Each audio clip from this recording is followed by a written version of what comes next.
शांति।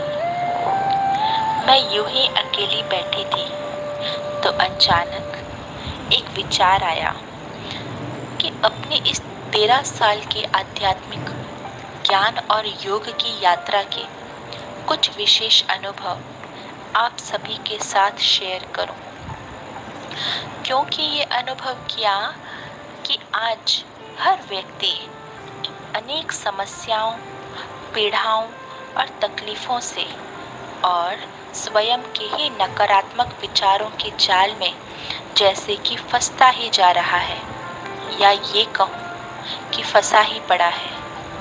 इसीलिए ये संकल्प आया कि शायद अपने जीवन के अनुभवों से आपकी समस्याओं और चिंताओं को दूर करने का एक छोटा सा प्रयास अपनी तरफ से करूं। वास्तव में हमारे जीवन में जो भी समस्याएं आती हैं, वह या तो तन की बीमारी की होती है, या धन की होती है, या मन की, या जन की, अर्थात संबंध संपर्क के व्यवहार से संबंधित होती है। इन सभी समस्याओं में से देखा जाए तो धन की, जन की, संबंध संपर्क और व्यवहार की समस्याओं को तो हम अपने लेवल पर एक बार पार कर लेते हैं। भले थोड़ी मेहनत लगती है, दूसरों के सहयोग से फिर भी हम पार कर लेते हैं।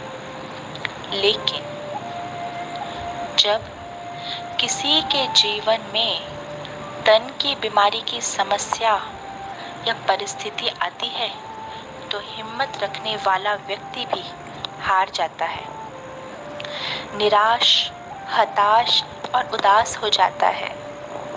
स्वयं पर स्वयं का विश्वास ही जैसे हिलने लगता है और हमारी हर सोच नकारात्मक विचारों की तरफ जाने लगती है। शायद ये डिप्रेशन अथवा तनाव की पहली सीढ़ी हो सकती है। और जो बीमारी 50% थी, वह अपने ही नेगेटिव विचारों से बढ़कर 100% हो जाती है, और जैसे कि वो बीमारी जीवन का हिस्सा ही बन जाती है। अब प्रश्न ये है कि तन की बीमारी जैसी परिस्थितियों को किस रीति से ठीक किया जाए, और क्या ये बीमारी डॉक्टर की दवाइयों से ही ठीक हो सकती है? क्या ऐसा नहीं हो सकता कि हम अपनी ही बीमारियों को ठीक करने वाले डॉक्टर बन जाएं? बिल्कुल हो सकता है, लेकिन कैसे?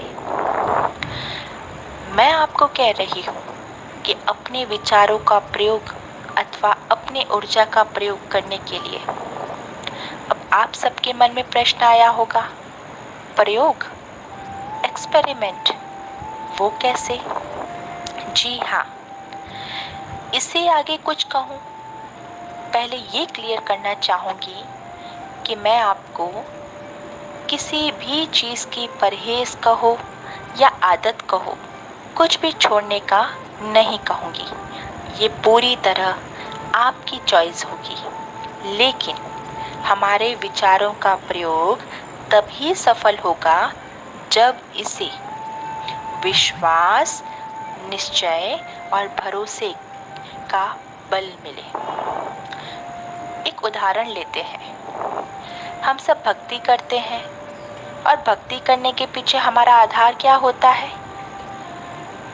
शक्ति, विश्वास, भरोसा और निश्चय कि मेरी प्रार्थना परमात्मा जरूर सुन रहे होंगे या तो सुनेंगे।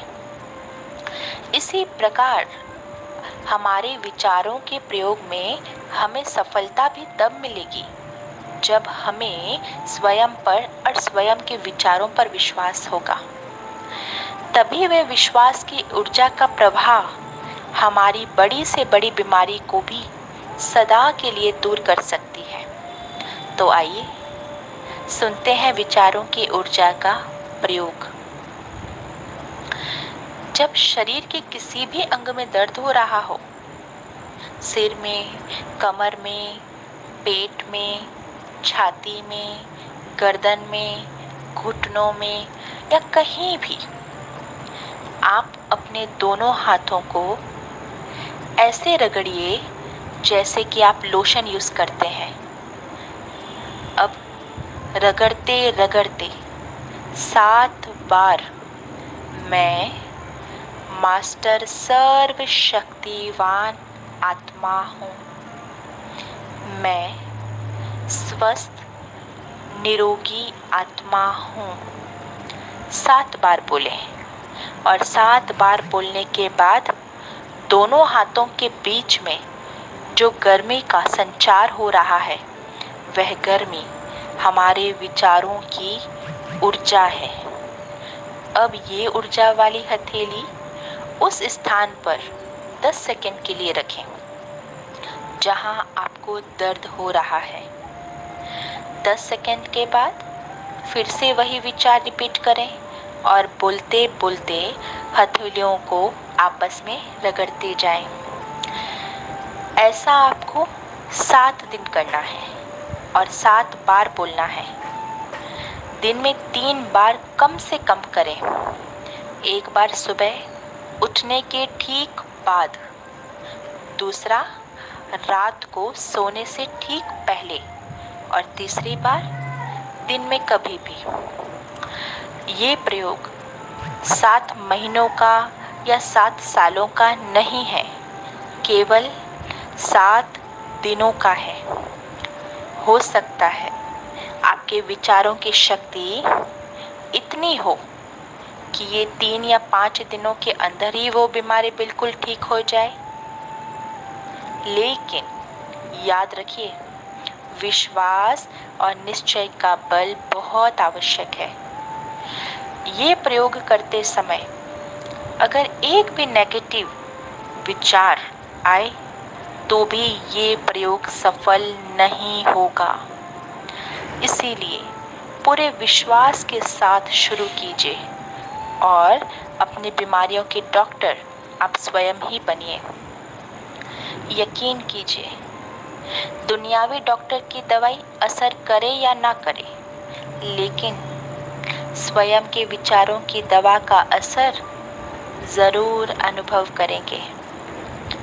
आखिरी में जो ये ऑडियो सुन रहे हैं, उन्हें मेरी रिक्वेस्ट है कि प्रयोग करने के बाद आप अपना अनुभव मुझे इस नंबर पर ज़रूर शेयर करें और इस ऑडियो क्लिप को आप जहाँ कहीं भी हैं वहाँ औरों को भेजकर पुण्य का खाता जमा करें। शायद ये ऑडियो किसी के जीवन की बड़ी से बड़ी बीमारी को दूर कर सकती है। नंबर है 7230938293 7230938293 और आगे फिर इसी तरह की कुछ प्रयोग आपके साथ शेयर करती रहूँगी। Thank you so much. ओम शांति।